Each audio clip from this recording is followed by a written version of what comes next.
guys, Josh from soccerreviewsforyou.com, bringing you my personal opinions on the Puma evoPOWER 1.2. Now, for those that are unfamiliar with this series, this is where it's less about technical information and more about my straight up personal opinion on a pair of shoes. Now, you guys really seem to be enjoying this series on my channel, so if you do want to continue seeing it happen, be sure to leave your suggestions for which shoe you'd like to see featured next down below in the comment section. Whichever shoe gets the most amount of requests is the one that I will feature in the next personal opinions video that'll go up on the channel. So, Puma evoPOWER 1.2, what do I really think of this shoe?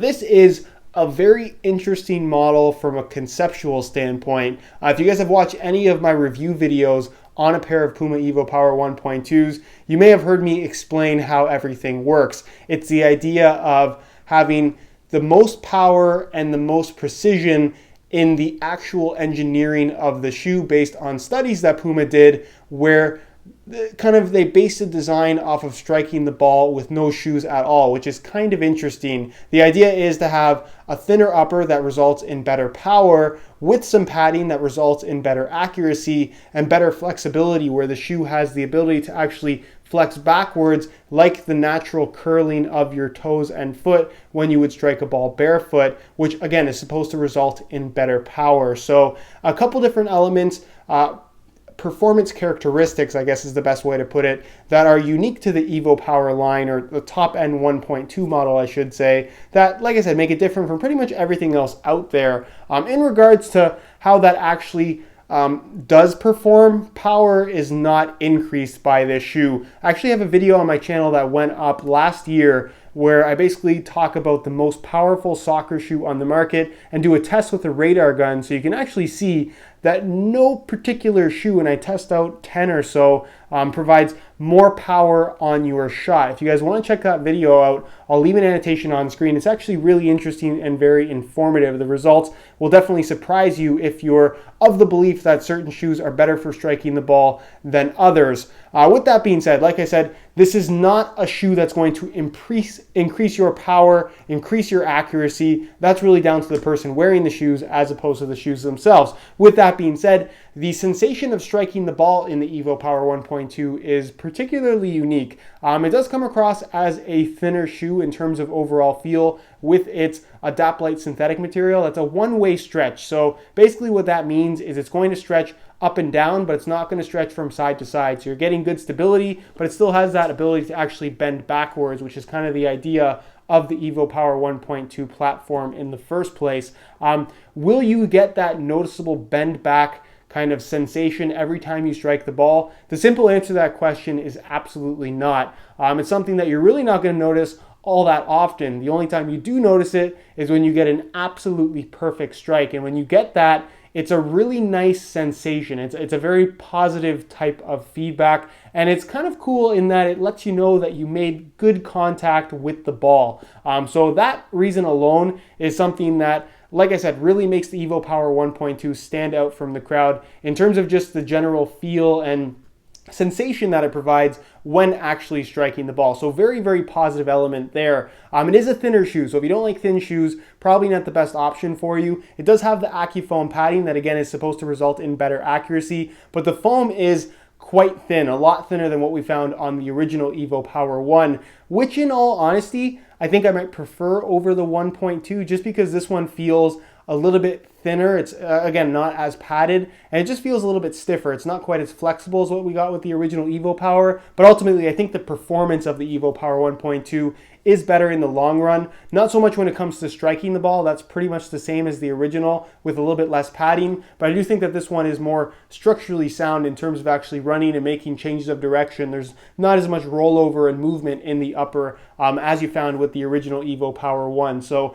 in that regard, the 1.2 is an improvement. The fit and general shape of the shoe is really nice. It's a Puma model, so it does have kind of that anatomical shaping to it, where it comes to more of a point at the big toe and then kind of curls around like the natural shape of the foot.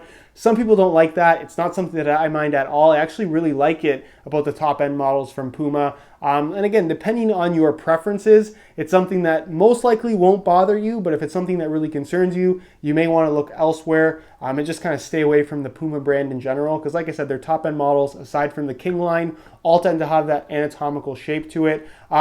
And it's a thin synthetic shoe that doesn't have a super narrow profile, which is kind of a misconception in today's modern soccer cleat market. That's not to say that a lot of thin synthetic shoes are slightly tighter width-wise, but this one definitely is not. That's not to say that it's extremely wide, but like I said, it's not going to be squeezing your foot in the forefoot toe box or kind of midfoot area. It's got a generous amount of width to it that's going to be suitable for pretty much anybody. So a lot of people will like that particular element of the evoPOWER 1.2 as well. Another thing to consider about this particular shoe is that it's pretty lightweight. It's under 8 ounces, closer to 7 ounces, about 7.3, 7.4 in a size 9.5 US, which is very, very lightweight. Pretty much on par with shoes like the Magista Obra, the Superfly 4, the Hypervenom Phantom 2, all very, very popular models from Nike at the moment. So again, if you're looking for a lightweight shoe that has a thinner synthetic upper with a little bit of padding, but is also very comfortable and not necessarily restrictive feeling on your feet, that's kind of what the evoPOWER 1.2 is all about.